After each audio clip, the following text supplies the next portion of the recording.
Chapter number 4 का आज का हमारा टॉपिक है force between two parallel currents.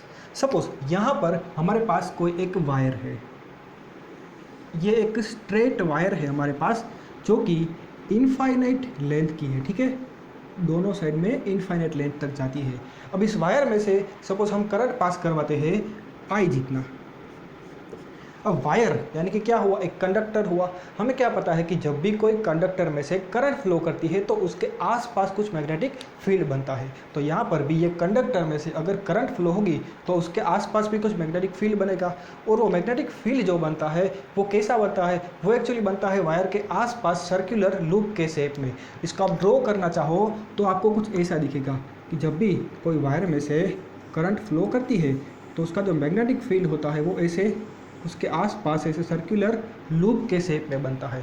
और उसकी डायरेक्शन कौन सी होती है उसको हम फाइंड कर सकते हैं राइट हैंड थंब रूल से।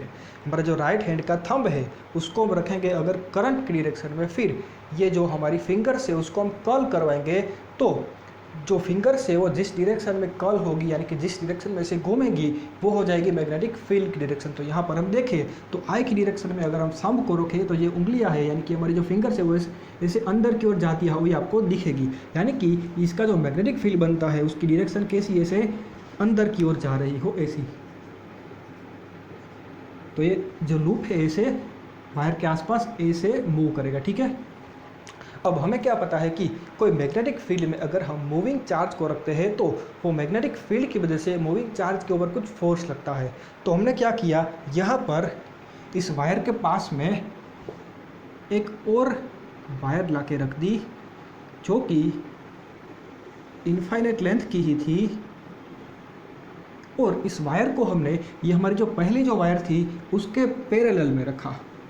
दोनों वायर एक दूसरे से पैरेलल में है और उसके बीच का जो डिस्टेंस है वो सपोज कि d जितना डिस्टेंस है, ठीक है। ऐसे हमने दो वायर एक दूसरे से पैरेलल में रखी और उसके बीच का जो डिस्टेंस है वो कितना है, d जितना।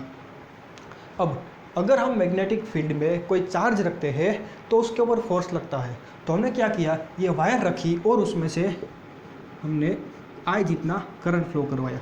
यहाँ पर जितना करंट फ्लो हो रहा था उतना ही करंट हमने सपोज यहाँ पर फ्लो करवाया।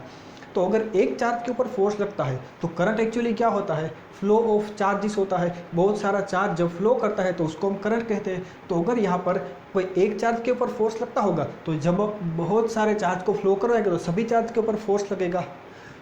अब यहाँ पर ये हमने बात की ये वायर के ऊपर सिर्फ एक पॉइंट की वजह से जो फील्ड बनता है उसकी। अब ऐसा जो फील्ड है वो इस वायर के सभी पॉइंट के ऊपर बनता होगा। तो ये वायर के सभी पॉइंट इस वायर के सभी पॉइंट के ऊपर अपना फोर्स लगाएंगे।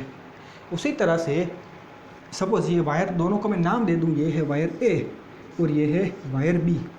तो वायर ए की वजह से जो मैग्नेटिक फील्ड बनता है उसने ये वायर बी जो है उसके ऊपर अपनी फोर्स लगाई। उसी तरह से ये वायर जो बी है उसमें भी करंट फ्लो हो रहा है तो उसकी भी कुछ मैग्नेटिक फील्ड बनती होगी। सपोज ये वायर बी की मैग्नेटिक फील्ड है, तो जैसे वायर ए ने वायर बी के ऊपर फोर्स लगाया उसी तरह से वायर बी भी वायर ए के ऊपर कुछ फोर्स लगाएगा। यानी कि दोनों जो वायर है उसको अगर आप ऐसे पैरेलल में रखते हो तो दोनों एक दूसरे के ऊपर कुछ फोर्स लगाते हैं। तो वही हमें यहाँ पर फाइंड करना है कि वो जो फोर्स है उसका मैग्नीट्यूड क्या होता है और उसकी डायरेक्शन क्या होती है। तो हम क्या करेंगे, उसके लिए एक फॉर्मूला फाइंड करें कि दो पैरेलल वायर अगर हम रखते हैं किसी एक डिस्टेंस के ऊपर तो वो एक दूसरे के ऊपर कितना फोर्स लगाती है। तो पहला काम क्या करेंगे कि बी के ऊपर वायर बी के ऊपर वायर ए की वजह से कितनी फोर्स लगती है वो फाइंड करेंगे। तो इसलिए हम क्या करेंगे कि सबसे पहले तो जो वायर ए है वो कितना मैग्नेटिक फील्ड बना रहा है ये लाइन के ऊपर यानी कि ये पॉइंट के ऊपर, वो हम पहले फाइंड करेंगे।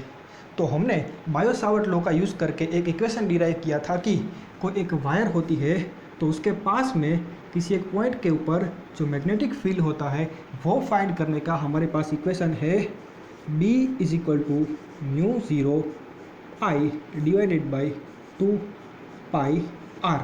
और ये r क्या होता है, हमारा जो वायर और जिस पॉइंट पर हम मैग्नेटिक फील्ड फाइंड करना चाहते हैं उसके बीच का डिस्टेंस। तो यहाँ पर ये वायर और ये वायर दोनों के बीच का डिस्टेंस कितना है, d जितना। तो यहाँ पर r की जगह पे हम लिखेंगे 2πd। ओके, अब ये जो मैग्नेटिक फील्ड है वो किस वायर की वजह से जनरेट हो रहा है, कौन सा वायर ये फील्ड बना रहा है, तो वायर ए बना रहा है, तो हम यहाँ पर लिखेंगे कि बी ए।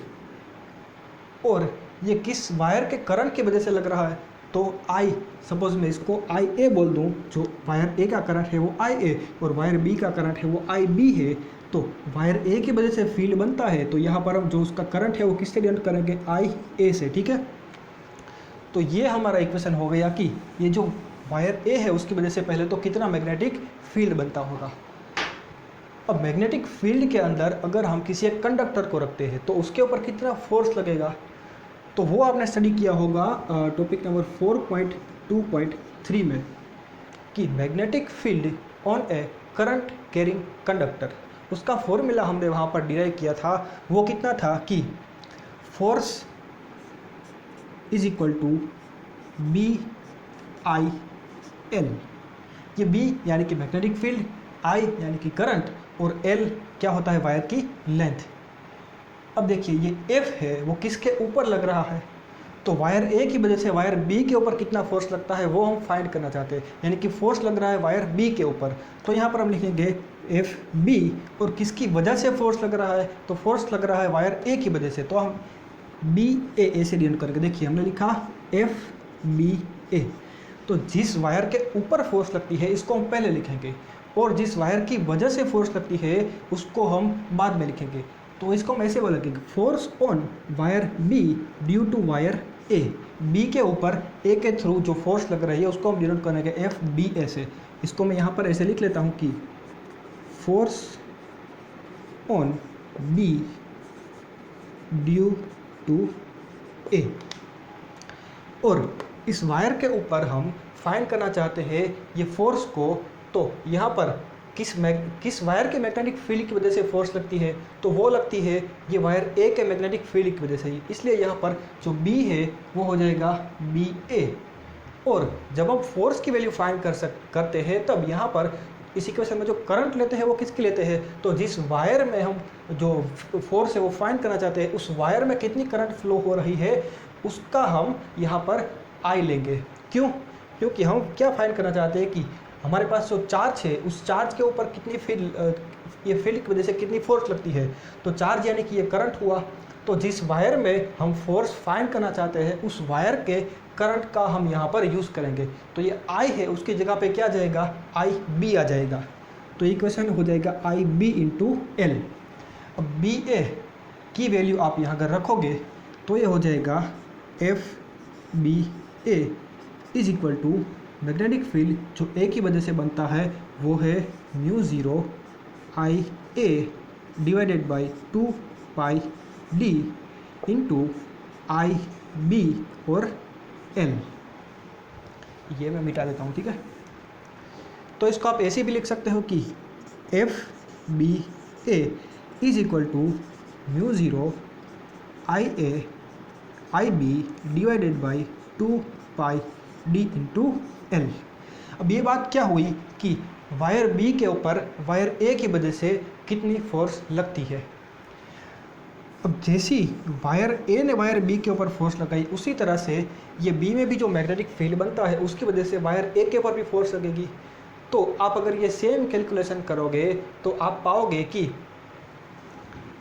यहाँ पर जो वायर बी की वजह से, अब हम फाइंड करना क्या चाहते हैं कि ए के ऊपर कितनी फोर्स लगती है, तो यहाँ पर मैग्नेटिक फील्ड किसका लगे कि वायर बी की वजह से जो मैग्नेटिक फील्ड बनती है उसकी वजह से कितना फोर्स लगता है, तो जो बी होगा ये क्या हो जाएगा, magnetic field due to B, यानी कि बी इज इक्वल टू हो जाएगा म्यू ज़ीरो, और यहाँ पर हम करंट कौन सा लगे, ये वायर बी का, तो ये I B divided by 2 pi D. अब उसी तरह से हमें फाइंड करना है, जैसे हमने यहाँ वायर बी के ऊपर ए के थ्रू कितना फोर्स लगता है वो फाइंड किया, उसी तरह से यहाँ पर हम फाइंड करेंगे कि एफ यानी कि force on wire A due to wire B. तो इसका हमारे पास क्या इक्वेशन हो जाएगा, बी आई एल। अब बी यानी कि किस वायर का मैग्नेटिक फील्ड का इफेक्ट हो रहा है, तो वायर बी का मैग्नेटिक फील्ड इसके ऊपर फोर्स लग रहा है, तो यहाँ पर हम लिखेंगे बी इंटू जिस वायर के ऊपर हम फोर्स फाइंड करना चाहते हैं उसकी हम करंट लेंगे, तो ये आई ए। तो बी की वैल्यू यहाँ से आप लिखोगे तो ये हो जाएगा कि mu zero I B I A into L divided by ये 2 पाई डी। तो ये क्या हो जाएगा, F A B is equal to mu zero I A I B divided by 2 pi D into L. अब देखिए एफ बी ए का equation क्या है, mu zero I A I B divided by 2 pi D into L. F A B का equation क्या है, mu zero I A I B divided by 2 pi D into L. ये दोनों equation कैसे है, देखिए सेम है, यानी कि दोनों की वजह से जो फोर्स लगती है उसका मैग्नीट्यूड कैसा है, सेम है, लेकिन हमें उसकी डायरेक्शन भी देखनी पड़ेगी। तो मैग्नेटिक फील्ड का जो फोर्स लगता है उसकी डायरेक्शन हम कैसे फाइंड करेंगे, उसके लिए हमारे पास दो मेथड है। एक तो है फ्लेमिंग्स लेफ्ट हैंड रूल और एक है राइट हैंड पाम रूल। तो हम कौन सा यूज़ करें, आइए दोनों मेथड से देख लेते हैं। पहले देखते हैं फ्लेमिंग्स लेफ्ट हैंड रूल। उसमें हम क्या करते हैं, ये तीन जो फिगर्स है उसका यूज़ करते हैं। ये होता है हमारा फोर्स का डायरेक्शन, ये मैग्नेटिक फील्ड का डायरेक्शन और ये करंट का डायरेक्शन। तो यहाँ पर हमारा जो मैग्नेटिक फील्ड का डायरेक्शन, सबसे पहले हम फाइंड करेंगे एफ बी ए, यानी कि बी के ऊपर जो फोर्स लगती है उसकी डायरेक्शन। तो यहाँ पर आप देखो तो मैग्नेटिक फील्ड की डायरेक्शन कैसी होगी, तो यहाँ पर हमने चेक किया था कि मैग्नेटिक फील्ड की डायरेक्शन यहाँ पर इनवर्ड थी। तो इनवर्ड यानी कि अंदर की ओर जाती हुई, तो इसको हम ऐसे क्रॉस से डिनोट करेंगे। और यहाँ पर आप देखोगे तो करंट ऐसे बाहर जाती है, तो यहाँ पर जो हमें मैग्नेटिक फील्ड की डायरेक्शन मिलेगी वो कैसी होगी, देखिए करंट ऊपर, तो मैग्नेटिक फील्ड हमें मिलेगी ऐसे बाहर आती हुई। तो ये जो पॉइंट है, ये वायर के ऊपर जो मैग्नेटिक फील्ड होगी वो ऐसे आउटवर्ड होगी, तो इसको हम ऐसे डॉट से डिनोट करेंगे। अब देखिए फाइंड करते हैं हम फोर्स की डायरेक्शन। तो जो मैग्नेटिक फील्ड है उसकी डायरेक्शन में हम रखेंगे ये फिंगर, हमने रखी मैग्नेटिक फील्ड की डायरेक्शन में फर्स्ट फिंगर। फिर ये जो मिडल फिंगर है उसको हम रखेंगे करंट की डायरेक्शन में। तो करंट की डायरेक्शन ऊपर है तो मिडल फिंगर को हम रखा करंट की डायरेक्शन में। तो ये थंब की जो डायरेक्शन मिली ये हो जाएगी हमारे फोर्स की डायरेक्शन, यानी कि बी के ऊपर ए के थ्रू जो फोर्स लगता है वो होगा ऐसे लेफ्ट साइड में। ये क्या है, F on B due to A. उसी तरह से यहाँ पर अगर हम फाइंड करें तो देखिए मैग्नेटिक फील्ड कैसा है, ये बाहर आता हुआ।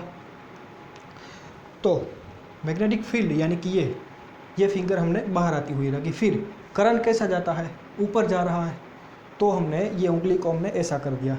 तो ये जो थंब है वो क्या देगा हमें, फोर्स की डायरेक्शन। तो ये हमें इसे राइट साइड में मिली, यानी कि जो ए वायर है उसके ऊपर बी के थ्रू जो फोर्स लगती है वो ऐसे राइट साइड में होगी। तो ये राइट साइड में, ये क्या है, F on A due to B. आप अगर चेक करना चाहो राइट हैंड पाम रूल से, तो देखिए राइट हैंड पाम रूल में जो थंब है उसको रखते हैं हम करंट की डायरेक्शन में, और जो फिंगर्स है उसको रखते हैं मैग्नेटिक फील्ड की डायरेक्शन में। जो पाम है वो हमें देती है मैग्नेटिक फोर्स की डायरेक्शन। तो यहाँ पर मैग्नेटिक फील्ड है अंदर की ओर, करंट है ऊपर की ओर, तो पाम कैसी आई, ये वाली साइड। तो ये हमने पहले निकाल लिया है। एफ बी ए की डायरेक्शन कैसी है, लेफ्ट साइड में। अब यहाँ पर देखिए मैग्नेटिक फील्ड है बाहर की ओर, ये बाहर की ओर, करंट है ऊपर, तो फील्ड यानी कि पाम कैसी आई, ये साइड में। तो जो फोर्स है वो कैसा होगा, इस साइड में। तो देखिए राइट साइड में है। तो इसका मतलब ये हुआ कि ये जो दोनों मैग्नेटिक फील्ड है उसकी मैग्नीट्यूड सेम है, लेकिन दोनों की डायरेक्शन देखिए कैसी है, अलग अलग है। ये जो फोर्स है वो राइट साइड में लग रही है, ये जो फोर्स है वो लेफ्ट साइड में लग रही है। इसका मीनिंग ये हुआ कि ये दोनों फोर्स है वो दोनों ऑपोजिट डायरेक्शन में वर्क कर रही है। तो इसको हम ऐसा भी लिख सकते हैं कि F A B is equal to minus of F B A, यानी कि एफ ए बी और एफ बी ए दोनों का मैग्नीट्यूड सेम है, लेकिन वो दोनों की डायरेक्शन अलग अलग है, इसलिए एक को हमने क्या लिखा, माइनस लिखा। तो ये जो है ये रिप्रेजेंट करता है हमारा न्यूटन का थर्ड लॉ ऑफ मोशन। हमारे न्यूटन दादा के जो 3 लॉ थे मोशन के, उसका थर्ड लॉ क्या था कि एक बॉडी दूसरे बॉडी के ऊपर जितना फोर्स लगाएगी उतना ही फोर्स दूसरी बॉडी पहले बॉडी के ऊपर लगाएगी, लेकिन दोनों की जो डायरेक्शन है वो कैसी होगी, ऑपोजिट होगी। इसलिए एक को हम क्या लेते थे, माइनस लेते थे, ठीक है। तो इस तरह से अगर हम दो वायर को पैरेलल में रखते हैं तो उसकी वजह से जो फोर्स लगती है वो न्यूटन के थर्ड लॉ को फॉलो करती है, ठीक है। अब ये दोनों जो फोर्स है वो ऐसे सामने सामने यानी कि ऑपोजिट डायरेक्शन में लगती है। इसका मीनिंग क्या हुआ कि अगर दोनों वायर को हम ऐसे पैरेलल में रखते हैं और उसमें जो करंट है वो एक ही डायरेक्शन में फ्लो करवाते हैं, देखिए यहाँ पर भी करंट ऊपर, यहाँ पर भी करंट ऊपर, तो दोनों को अगर एक ही डायरेक्शन में फ्लो करवाते हैं तो उसके बीच जो फोर्स लगता है वो कैसा होता है, अट्रैक्टिव होता है। दोनों एक दूसरे को एक दूसरे को अपनी तरफ खींच रही है। यानी कि अगर हम करंट को एक ही डायरेक्शन में फ्लो करवाएंगे तो जो फोर्स है वो कैसी होगी, अट्रैक्टिव होगी। तो उसी तरह से अगर हम ऐसा केस ले लें कि ये जो एक करंट है वो ऊपर हो और एक करंट है वो नीचे हो, तो क्या होगा, देखिए हम यहाँ पर चेक कर लेते हैं। सपोज एक वायर में हमने करंट ऊपर फ्लो करवाई और एक वायर में हमने करंट नीचे फ्लो करवाई, तो क्या होगा, देखिए यहाँ पर करंट ऊपर फ्लो कर रही है तो उसकी वजह से यहाँ पर जो मैग्नेटिक फील्ड मिलेगा उसकी डायरेक्शन कैसी होगी, इनवर्ड। तो ये ऐसी हो जाएगी। और यहाँ पर जो करंट फ्लो हो रही है वो ऐसे फ्लो कर रही है, तो इसकी वजह से यहाँ पर जो मैग्नेटिक फील्ड की डायरेक्शन होगी वो कैसी होगी, ऐसे, इनवर्ड। यानी कि दोनों साइड में जो मैग्नेटिक फील्ड मिलती है उसकी डायरेक्शन कैसी है, इनवर्ड, यानी कि दोनों अंदर की ओर जा रही है। अब फोर्स को फाइंड कर सके, फोर्स की डायरेक्शन फाइंड करते हैं। देखिए ये वायर की वजह से यहाँ जो फोर्स लगेगी उसकी डायरेक्शन हम कैसे फाइंड करें, तो मैग्नेटिक फील्ड की डायरेक्शन में रखेंगे हम अपनी ये फिंगर्स को, फिर करंट की डायरेक्शन में रखे हम थंब को। राइट हैंड पावर रूल का यहाँ पर यूज़ कर रहे हैं, तो मैग्नेटिक फील्ड की डायरेक्शन में हम अपनी उंगलियों को रखेंगे, फिर करंट की डायरेक्शन में अगर थंब को रखेंगे तो पाम की जो डायरेक्शन होगी वो देगी हमें फोर्स की डायरेक्शन। यानी कि यहाँ पर फोर्स है वो ऐसे लग रहा है राइट साइड में, तो ऐसे। तो वायर ए, ये वायर बी, तो वायर बी के ऊपर वायर ए के थ्रू जो फोर्स लगती है उसकी डायरेक्शन ऐसी राइट साइड में है। उसी तरह से यहाँ पर बी के थ्रू ए के पर जो फोर्स लगती है वो उसकी डायरेक्शन कौन सी होगी, तो देखिए मैग्नेटिक फील्ड अंदर की ओर, करंट ऊपर की ओर, तो पाम आई लेफ्ट साइड में। यानी कि यहाँ पर एफ ए बी की जो डायरेक्शन है वो कैसी है, ये साइड में। तो देखिए यहाँ पर दोनों वायर एक दूसरे से ऐसे दूर जाने की कोशिश करती है, तो अगर हम दो वायर को ऐसे पैरेलल में रखें और उसमें करंट है वो ऑपोजिट डायरेक्शन में फ्लो करवाए तो वो दोनों के बीच में कैसा फोर्स लगता है, रिपल्सिव फोर्स लगता है। तो अगर ये जो करंट है उसको अगर हम पैरेलल रखें, यानी कि दोनों की जो डायरेक्शन है वो सेम रखे, तो उसके बीच एट्रैक्शन होता है। और अगर हम ये जो करंट है उसको एंटी पैरेलल रखें, यानी कि दोनों की डायरेक्शन अगर हम अलग अलग रखें, एंटी पैरेलल यानी कि एक जो डायरेक्शन में जा रही है उसके एग्जैक्टली ऑपोजिट डायरेक्शन में दूसरी करंट अब रखें, तो उसका जो रिजल्टेंट है वो कैसा आएगा, वो एक दूसरे को रिपेल करेंगे, यानी कि रिपल्सिव फोर्स लगाएंगी। ओके, इतना क्लियर हो गया। ओके, तो इतना अब काफ़ी है कि अगर दो वायर को हम एक दूसरे से पैरेलल में कुछ किसी एक डिस्टेंस के ऊपर रखते हैं, तो अगर उसमें करंट एक ही डायरेक्शन में फ्लो करता है तो उसमें एट्रैक्टिव फोर्स लगेगा, और अगर उसमें जो करंट है वो ऑपोजिट डायरेक्शन में रखी है तो वो उसमें ऐसे रिपल्सिव फोर्स लगेगा। ठीक है। अब एक बात और, आपने एम्पियर के बारे में सुना होगा। ये क्या है, करंट की यूनिट है। तो 1 एम्पियर की जो डेफिनेशन है वो एक्चुअली इस प्रैक्टिकल से निकाली गई थी।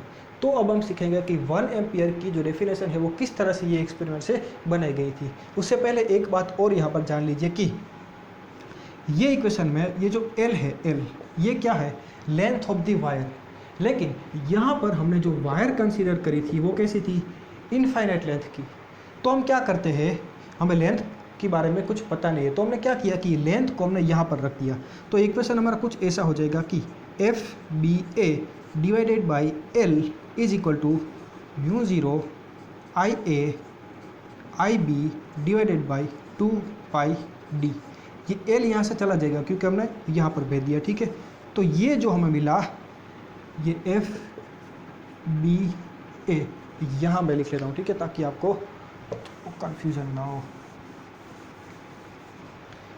ये जो हमें मिला F B A divided by L, ये क्या है कि जो फोर्स लग रही थी उसको हमने डिवाइड कर दिया वायर की टोटल लेंथ से। तो ये हमें मिल जाएगा फोर्स पर यूनिट लेंथ। तो इसको हम डिनोट करेंगे स्मॉल एफ से। तो ये जो हमारा इक्वेशन है वो कुछ ऐसा बन जाएगा कि F B A is equal to mu zero I A I B divided by 2 pi D. तो ये हमारा इक्वेशन हो गया फोर्स पर यूनिट लेंथ का। ठीक है, अब हम ये सीख लेते हैं कि 1 एम्पियर की डेफिनेशन इस एक्सपेरिमेंट से किस तरह से बनाई गई है। तो अभी अभी हमने दो पैरेलल वायर के बीच में जो फोर्स लगता है उसका क्या इक्वेशन बनाया, F is equal to mu zero I A I B divided by 2 pi D. ये है आई ए और ये है आई बी। अब देखिए हम इसके ऊपर से 1 एम्पियर की डेफिनेशन बनाते हैं। कैसे, देखिए अगर यहाँ पे मैं ऐसा कह दूँ कि ये वायर के बीच का ये जो डिस्टेंस है वो है 1 मीटर का, ये है 1 मीटर का, यानी कि इस इक्वेशन में d क्या हो जाएगा 1। फिर हमने क्या कहा कि सपोज कि इस वायर में जो करंट फ्लो कर रही है वो 1 एम्पियर की है। आप ऐसा मान ले ये जो IA और IB ये अगर 1 एम्पियर की है तो यहाँ पर जो फोर्स बचेगा वो कितना बचेगा, तो म्यू ज़ीरो, ये दोनों 1 हो जाएगी तो यहाँ पर बचेगा म्यू ज़ीरो डिवाइडेड बाई 2 पाई। और म्यू ज़ीरो की वैल्यू क्या होती है, उसकी वैल्यू होती है 4 पाई इंटू 10⁻⁻⁷ डिवाइडेड बाई ये 2 पाई। तो पाई पाई कैंसिल और 2 यहाँ पर 2 बचेगा। तो F में क्या मिला 2 इंटू 10⁻⁷। अब देखिए हमने क्या कहा कि अगर ये दोनों वायर में 1 एम्पियर जितनी करंट फ्लो करती है तो उसके बीच का जो ये फोर्स होगा एट्रैक्टिव या तो फिर रिपल्सिव, वो कितना होना चाहिए 2 इंटू 10⁻⁷। यहाँ पर उसका यूनिट क्या हो जाएगा न्यूटन। इसका मतलब ये हुआ कि ये दोनों वायर को अगर हमने 1 मीटर पर रखा है और उसमें से 1 एम्पियर की अगर करंट फ्लो कर रही है तो उसके बीच का जो फोर्स है वो कितना होना चाहिए 2 इंटू 10⁻⁷ न्यूटन जितना होना चाहिए। अब हमने यहाँ पर क्या किया, इस वायर को सबसे यहाँ पर हमने एक पुली लगा दी और इस वायर को हमने कुछ ऐसे कनेक्ट कर दिया। अब देखिए यहाँ पर अगर आप कुछ फोर्स लगाओगे, यहाँ पर सपोज आपने कोई मास रख दिया तो ये मास की वजह से उसको ऊपर नीचे कुछ फोर्स लगेगा। अगर आप फोर्स लगाओगे तो क्योंकि ये यहाँ पर इस वायर से कनेक्टेड है तो ये वायर ऐसे स्ट्रेच होकर ऐसे खींच कर जो ये पोजीशन थी उसकी वजह से ऐसा हो जाएगा, यानी कि ये जो है वो यहाँ ऐसे पहुँच जाएगा। आप समझ रहे हो ना कि वायर को अगर आप खींचोगे तो ये सीधा था उसके बदले ऐसा हो जाएगा। तो हम यहाँ पर क्या करते हैं कि इस वायर को ऐसे यहाँ पर इसे पुली से कनेक्ट करके यहाँ पर 2 इंटू 10⁻⁷ न्यूटन जितना फोर्स लगाते हैं। उसको मेज़र करने का यहाँ पर जो हम डिवाइस यूज़ करते हैं उसको हम कहते हैं करंट बैलेंस। आप YouTube में सर्च कीजिएगा करंट बैलेंस तो आपको उसका वीडियो देखने को मिल जाएगा। तो यहाँ पर हमने करंट बैलेंस लगाकर ये जो वायर है उसके ऊपर 2 इंटू 10⁻⁷ न्यूटन जितनी फोर्स लगवाई। फिर हमने क्या किया कि ये जो दोनों वायर है उसको ऊपर प्लस से और नीचे माइनस से कनेक्ट कर दिया, या तो फिर आप उल्टा भी ले सकते हो कि यहाँ माइनस यहाँ प्लस। लेकिन हमने क्या किया कि किसी भी तरह से यहाँ से हमने दोनों में सेम अमाउंट की करंट फ्लो करवाई। तो हम जैसे जैसे यहाँ पर करंट फ्लो करवाएंगे तो क्योंकि ये दोनों में जो करंट है वो एक ही डायरेक्शन में जा रही है तो इन दोनों वायर के बीच में एट्रैक्टिव फोर्स लगेगा, जैसे हमने अभी अभी देखा था थोड़ी देर पहले। तो क्योंकि एट्रैक्टिव फोर्स लगेगा तो उसके फोर्स की वजह से ये जो वायर ये पोजीशन में चली गई थी, ये वायर उसको अपने पास खींचती जाएगी क्योंकि एट्रैक्टिव फोर्स लगता है। तो जैसे जैसे हम करंट बढ़ाते जाएंगे वैसे वैसे ये जो वायर है ये ऐसे फिर से अपनी जो ओरिजिनल पोजीशन थी वहाँ पर आ जाएगी। और वो ओरिजिनल पोजीशन पर कब आएगी, जब हम इतना करंट फ्लो करवाएंगे कि उसके बीच का जो एट्रैक्टिव फोर्स लगता है वो किसके बराबर हो जाए 2 इंटू 10⁻⁷ न्यूटन के बराबर हो जाए। समझ गए आप पूरी जो सिचुएशन है वो। हमने क्या किया, पहले यहाँ पर 2 इंटू 10⁻⁷ न्यूटन जितना फोर्स लगाया तो ये वायर अपनी जो मेन पोजीशन थी, देखिए वायर पहले ऐसी थी, फिर यहाँ से हमने उसके ऊपर फोर्स लगाया तो ये वायर ऐसे खींच जाएगी। फिर हमने यहाँ पर करंट फ्लो करवाया तो ये जो वायर है और ये दोनों वायर के बीच में एट्रैक्टिव फोर्स लगेगा तो फिर से ये वायर ऐसे ऐसे चली जाएगी क्योंकि यहाँ पर एट्रैक्टिव फोर्स लगता है। और ये जो वायर है वो अपनी जो ओरिजिनल पोजीशन थी वहाँ पर कब वापस आएगी, तो जब ये जो फोर्स रखता है उसको ये फोर्स बैलेंस कर देगा, यानी कि ये दोनों जो फोर्स है वो बैलेंस हो जाएंगे, तब ये वायर अपनी जो ओरिजिनल पोजीशन थी वहाँ पर आ जाएगी। तो यहाँ पर हमने क्या बोला था कि अगर उसमें जो करंट फ्लो होती है वो 1 एम्पियर की है तो उसमें 2 × 10⁻⁷ जितना फोर्स लगता होगा। तो उसका उल्टा हमने यहाँ पर बोल दिया कि अगर उसके ऊपर 2 × 10⁻⁷ न्यूटन जितनी फोर्स लगती है, अगर उतनी फोर्स लगती होगी तभी ये बैलेंस हो गई होगी ना। तो अगर उसमें 2 × 10⁻⁷ न्यूटन जितनी फोर्स लगती है, उसका मीनिंग ये हुआ कि वहाँ पर 1 एम्पियर जितनी जो करंट है वो भी फ्लो कर रही है। समझ गए पूरी बात? इसका मतलब ये हुआ कि यहाँ पर जो करंट होगी वो कितनी होगी, 1 एम्पियर जितनी। तो इस तरह से हमने एक जो 1 एम्पियर होता है उसकी डेफिनेशन ये एक्सपेरिमेंट से बनाई थी। ठीक है, ओके, तो इतना क्लियर हो गया। हम मिलते हैं अब नेक्स्ट टॉपिक के अंदर। Okay, bye bye.